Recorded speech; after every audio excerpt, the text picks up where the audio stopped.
Welcome to Mainland, your local regional television station. I'm Graham O'Brien, and coming up in today's news, police save man from burning house, shakeout in preparation for a way out, Terry Everett showcases the region to delegates, and much more. In a dramatic rescue that saw a man's life saved, 2 Nelson police officers rescued a man from his burning house in the early hours on Sunday morning. The pair were the first on the scene of the Adify Drive fire about 5:45 a.m. and broke into the burning building to rescue the man from an upstairs bedroom. Once he was safely out, the officers re-entered the building as there was a suggestion a second person may be inside. However, they soon established there was no one else in the house. A third police officer also entered the burning building with a fire extinguisher in an attempt to put the fire out. One of the officers and the rescued man required treatment for smoke inhalation. Senior Sergeant John Price said the officers who entered the burning building did so at some personal risk, and their brave actions saved the life of another person. Senior Sergeant Price said the fire was being treated as suspicious. In an incident in Golden Bay, an injured man in his 60s was airlifted by the Nelson Marlborough Rescue helicopter on Sunday afternoon after the man had suffered an amputation to his hand. He had been working on a private residence in the Collingwood area using an electric saw when he amputated one finger from his hand and severing 2 others on the same hand. He was treated by ambulance staff and then assessed and treated further by the helicopter intensive care paramedic. The injured man was flown directly to Hutt Hospital Plastics Unit. Emergency services have to plan ahead for natural disasters, and shakeout is one exercise that has considerable significance for the country since the impact of the Christchurch earthquake in 2011. Civil Defence is the authority that oversees all response services when a natural disaster occurs. I went and spoke to Civil Defence Emergency Management Manager Roger Ball at the Civil Defence HQ in Richmond this week to find out more about this upcoming exercise that has been months in the planning. Roger, thanks for taking a few minutes to talk to us today. Cheers, Graham. Thanks for coming. No problem. You've got the shakeout happening again. Can you tell us a little bit about what shakeout is? Yeah, sure. We do this every 2 years. It's the second time around. We're bouncing off a big international exercise that was developed in California a few years ago, and last time we did it was enormously successful. The focus is to get people aware of the drop, cover, hold message in an earthquake. So we're practicing that on October the 15th. Great. The more practice, the better. Oh, definitely. I mean, you might think that we've had a lot of practice in recent years, but people forget. And they're still a little bit embarrassed about doing it. They don't want to jump under a table. But in fact, research shows that's the safest place to be. Sure. And you've got a register online there. Can you tell us a bit about that, how much response you've had and why you're doing it? Yeah, sure. We're asking people to register for it. So jump online at shakeout.govt.nz, and it only takes 30 seconds. And you can register the whole family or your business.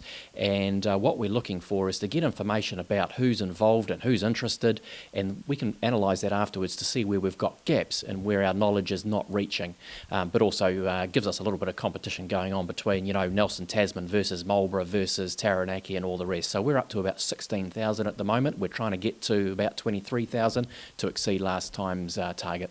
That's fantastic. And the schools and everything are right on board? Yeah, we've had a brilliant response, and it's really interesting to analyse that. The smaller rural schools around Tasman were first out of the blocks this year and signed up very early, and the bigger schools are just coming on board now, and that's brilliant. That's big numbers, and we need those. It's like a telethon.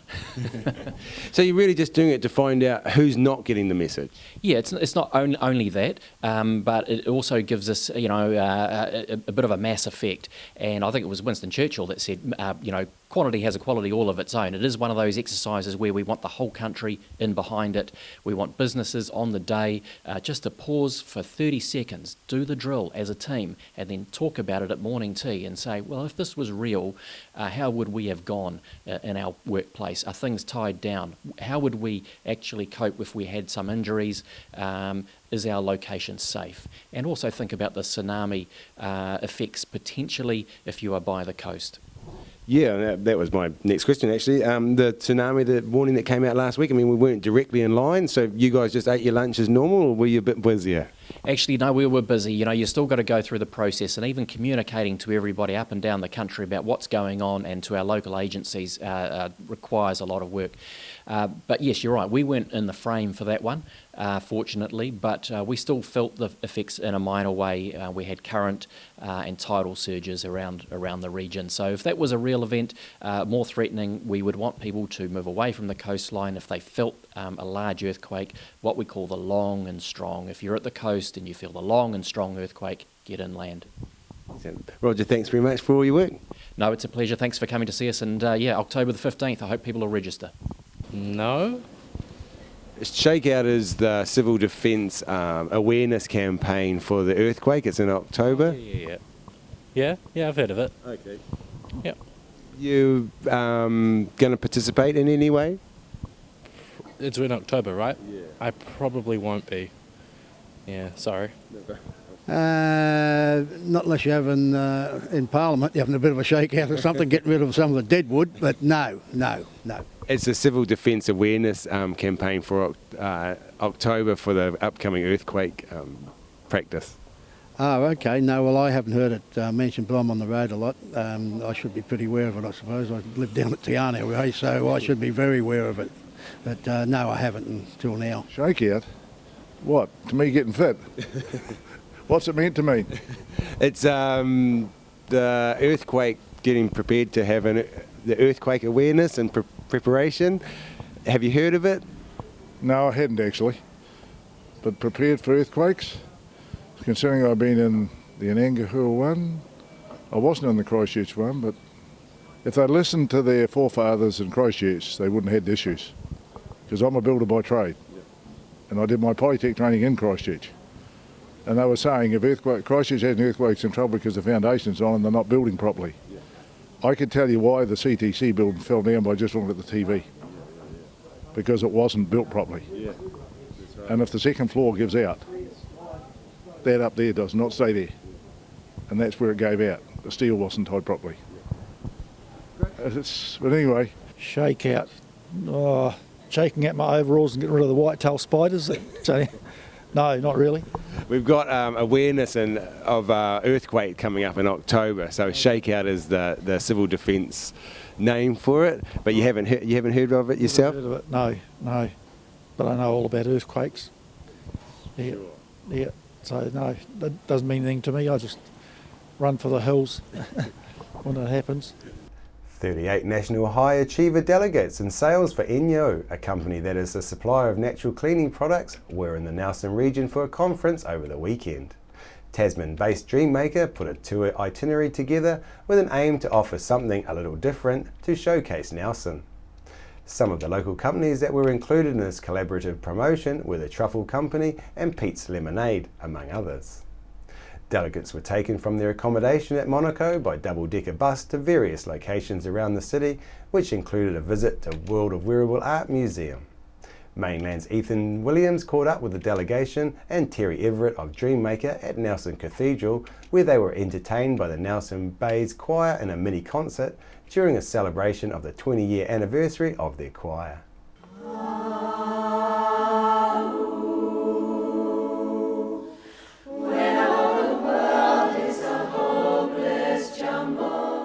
The Dreammaker. Terry is my name, and today we've brought a lovely group, a corporate group called Enyo, who have come to the cathedral today, and we're able to get together the lovely Nelson Bays Choir to do us an exclusive sing-song. So it's happening at the moment, and yeah, they're really enjoying it. There's a rainbow highway to be found, leading from your window pane to the place behind the sun, just a step beyond the rain.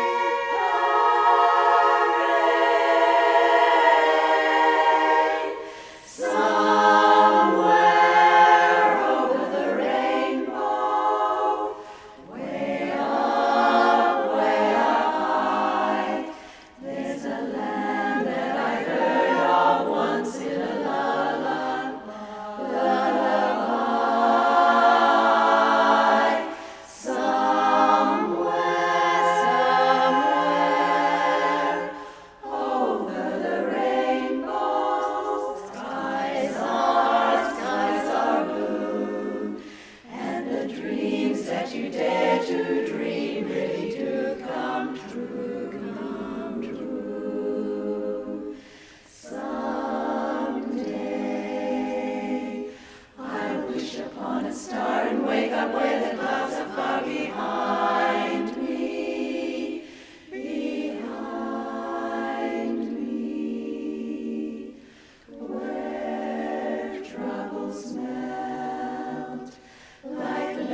Tendrils away above the chimney tops, that's where you'll find me.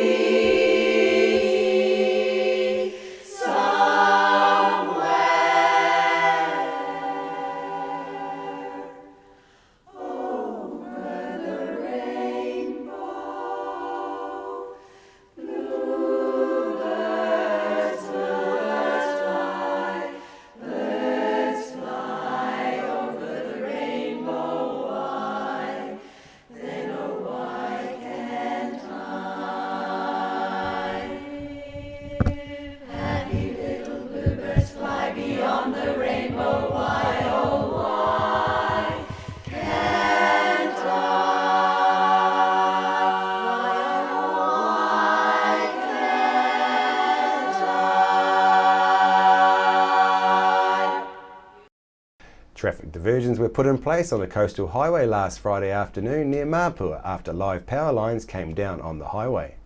It is believed the lines were brought down by a tree being felled in the area. 4 vehicles travelling on the highway, including one towing a caravan, were caught up in the lines. However, no one was injured in the incident. Traffic diversions were put in place until well after dark, with vehicles directed via the inland route, while the affected vehicles were freed and Network Tasman maintenance staff worked to fix the broken lines. After the break, we'll bring you the latest weather update and some events and happenings coming up from around the region.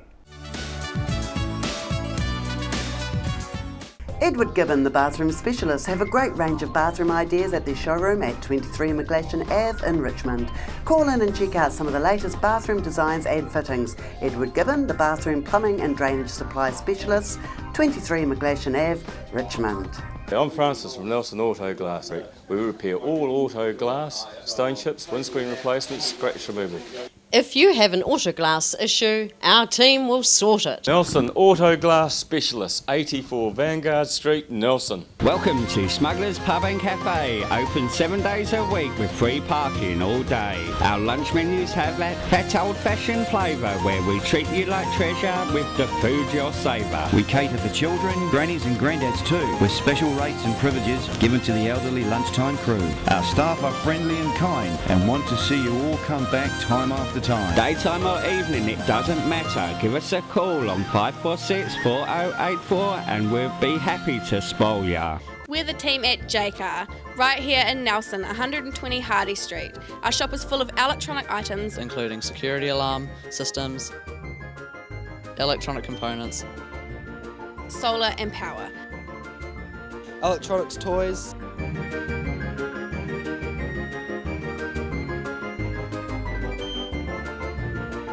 sound systems, cables, and much, much more. JCar, 120 Hardy Street, Nelson.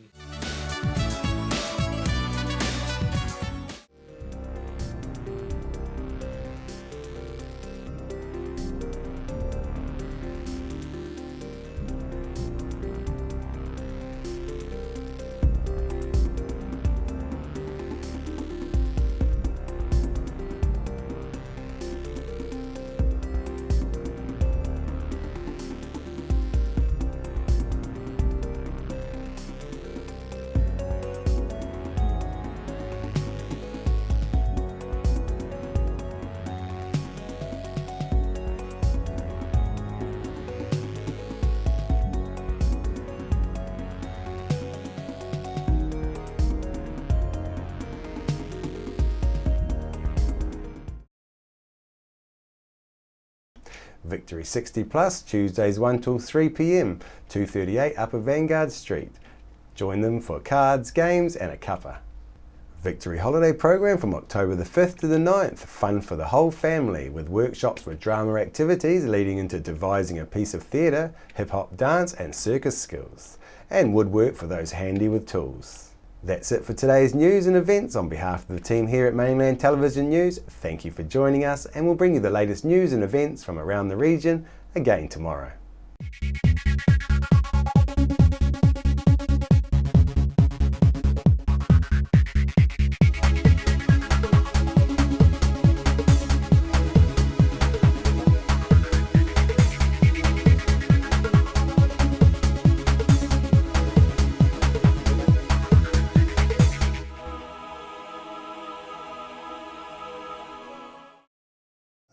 supporting local content so you can see more of New Zealand on air.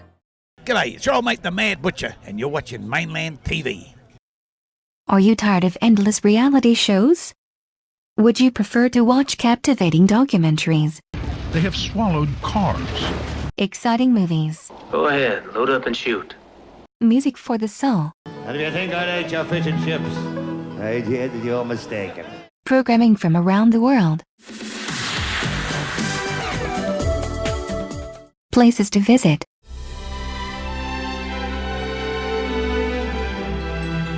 Local news and views? I'm Graham O'Brien, and today's bulletin. Do you want to change the flag? No, I don't want to change the flag. Stay tuned to Mainland TV, your local station.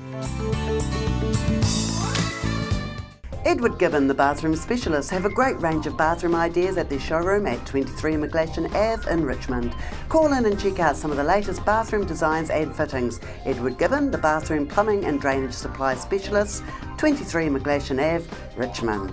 Welcome me hearties to Smuggler's Pub and Cafe, famous for hearty meals, craft ales and a friendly service way. Sensational seasonal menus with meals all day and evening too, or sail in for a snack with special menus for young smugglers and you. Settle in for a jolly old time, relax and enjoy our award-winning dining and lovely fine wine. Decked out in an old worldly way, we're open 7 days. Book or come on in to 8 Muritai Street, not far from a beach, walk or swim. Phone 546408.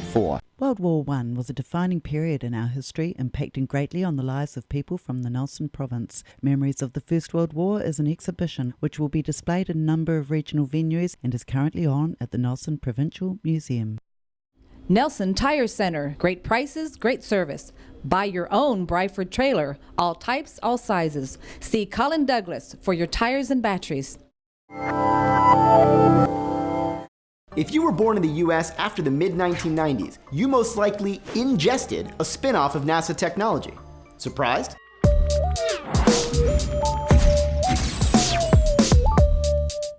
NASA spin-offs are everywhere.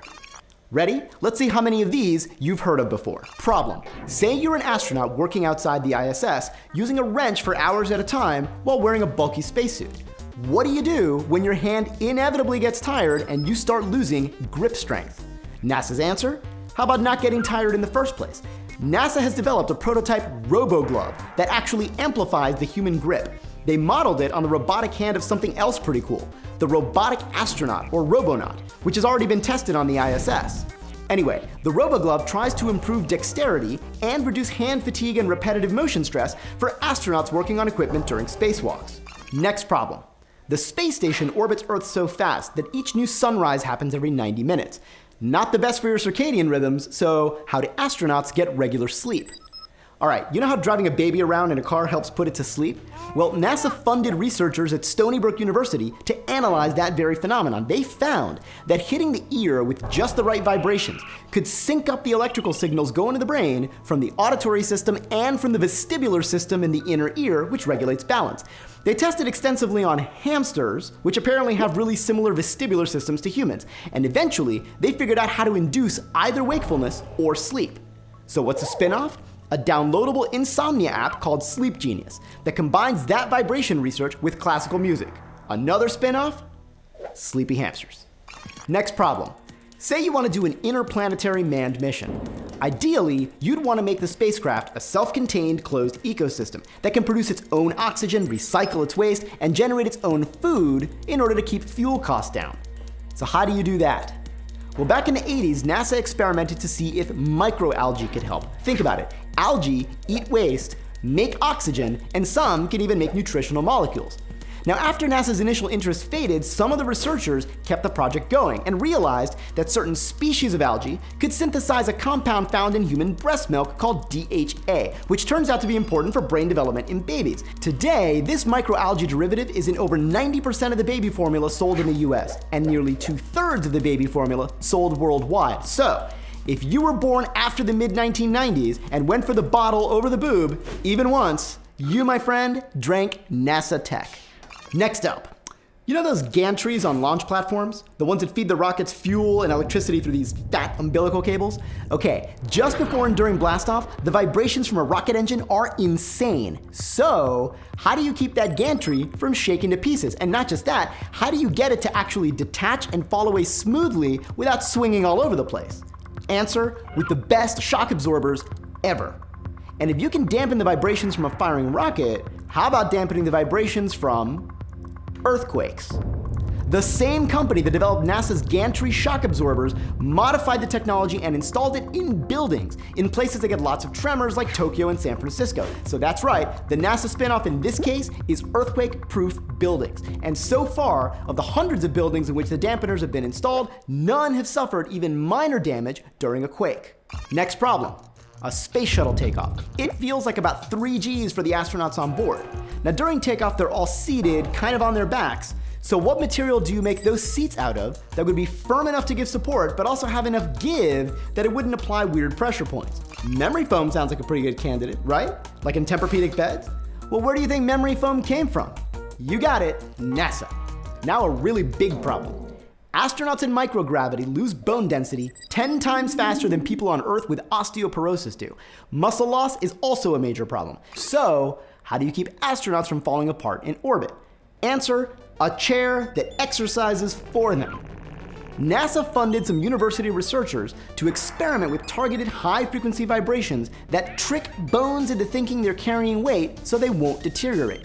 While testing the system, the designers realized the vibrations also cause muscles to contract without voluntary effort. It's kind of like those ab belts on late-night infomercials, except this thing actually works. Now, right now, it's just in the prototype phase being used for experimental physical therapy, but in 10 years, I'm gonna be jacked. Here's a serious problem. Inside a spacesuit, a rise in core body temperature from overexertion could be incredibly dangerous, since there's no easy way to get that heat out. So how do you monitor a person's core temperature when that person is inside a spacesuit floating in space? How about a pill that takes your temperature? That's right, ingestible thermometers. Literally a pill with sensors and transmitters that takes your temperature from the inside. Next problem. How can you get pilots to see other planes through fog? Yeah, pilots, remember, the A in NASA is aeronautics. Answer, infrared laser strobe lights connected to a video camera. See, fog is opaque to visible light, but somewhat transparent to infrared light. By timing the return time of the laser pulse echoes and using image rendering software, NASA-funded research has helped develop a kind of infrared sonar for fog. Now, you know what else is also transparent to infrared light? Smoke and fire. So I think you can see the spin-off coming. Goggles for firefighters that can see through walls of smoke and flame, which is super badass. Next problem. Say you want to grow plants in space for food and oxygen. Now, plants need water, which is a precious resource on the space station that you don't want to waste. So, how do you know when to water plants in space? With NASA funding, university researchers developed a sensor that monitors plant leaf thickness, sends a plant health update to a computer, and then triggers automatic irrigation if needed. The spin-off? No-brainer, put the system on farms. The tech is still quite a ways from commercial viability, but interestingly, the prototype systems being tested on farms now can send status updates over text message. That's right, text messaging plants. All pretty cool, right? If you want to learn more, NASA Spinoffs actually has its own YouTube channel, magazine, and Twitter account, all linked in the description. Let us know your favorite spinoff, or let us know any good ones we missed down in the comments. We might shout you out on the next episode of Spacetime. Last week we asked whether the first Mars mission should be all women. I'll get to your comments in a second, but first 2 announcements. 1, we want to poll you guys about episode topic categories for the show. So please click on the link below and let us know the kind of material that you'd like to see on Spacetime. Second, in next week's episode, I'll be explaining some more relativity stuff. Not directly time and space things, something else. But there will be a challenge question posed at the end of next week's episode, so please tune in. Okay, now to your comments. Magnus Valentin and Jose Garcia both asked why I don't use the metric system. I do, almost always. I was talking about metric tons the whole episode. But NASA astronaut height requirements happen to be quoted in inches, so I reported them the same way. Sango Productions 21 checked a lot of our sources and did some great additional research. Awesome. More of you should do that, not just on this show, but everything else you see on YouTube. But Sango brought up 2 points I want to mention specifically. First, Sango said maybe all men would require less radiation shielding, which would also reduce mass and cost of the trip. I don't think it really works that way. Radiation is more of an all or nothing proposition or close to that, so either you protect everyone or you can't send anyone. But second, Sengo points out that the vision impairment research could be interpreted as indicating that vision issues are age-related rather than sex-related, and that may be true. We don't know. Lack of data, particularly on women, is a major limitation. Now, we don't know that women are immune to vision problems. That's true, and I didn't mean to imply that, but they might be significantly less susceptible. And the point of the episode was to stimulate discussion about how you do cost-benefit analysis and weigh relative risks precisely when you have limited data. You know what I mean? I think a lot of you missed this point. For instance, Mark Arandius and others said that we should send the most qualified people, period. But qualifications have never been the issue. I assumed from the outset that there are ample numbers of equally qualified men and women for every role. The question is how you choose from within that pool to minimize risk and maximize success. Lutrinarius and Frosty pointed out that we should send men and women in order to collect more data on long-term space travel for both sexes. And 99 Sins said that this whole thing seems to boil down to weighing the value of data collection against minimizing mission risk and cost. I fully agree. But Insa Dream Factory put a twist on this by pointing out that an all-woman crew might increase mission risk. There might be long-term negative effects to which women are more susceptible that we haven't even seen yet, and a mixed-sex crew could mitigate the risk of these unknown unknowns. That's an excellent argument. Oban Dorg asked why I didn't bring up osteoporosis as a bigger negative for women, and the reason is that spaceflight basically gives everyone the equivalent of osteoporosis, and so far, men and women seem equally susceptible. It's a tie. Talia Enright pointed out that all these arguments could apply to a #OccupyVenus Cloud City mission. Agreed, but Venus missions are shorter, so the relative cost savings of all female crews start to become less significant. Finally, Dylan Ballantine brought up science rap topic suggestions since I speak so fast, but PBS already has a science rap show on YouTube. It's called Comanity, hosted by Mike Wilson. The link is below. You should check it out.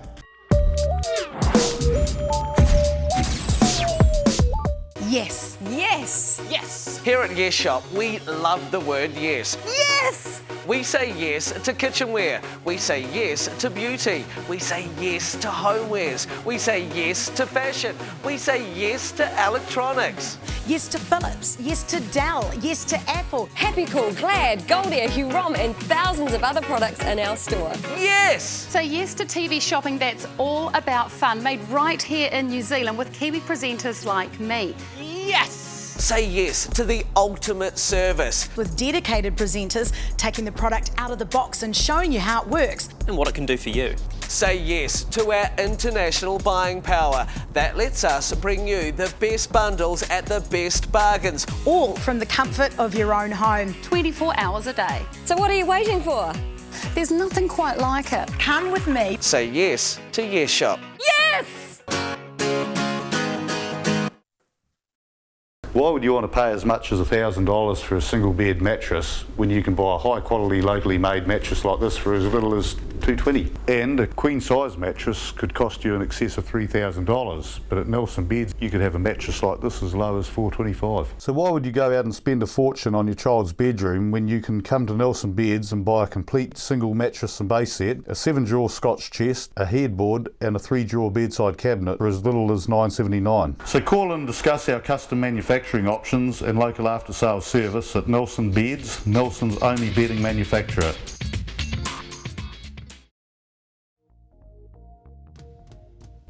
Well, the way Freeview is set up is that people should try and receive UHF Freeview first.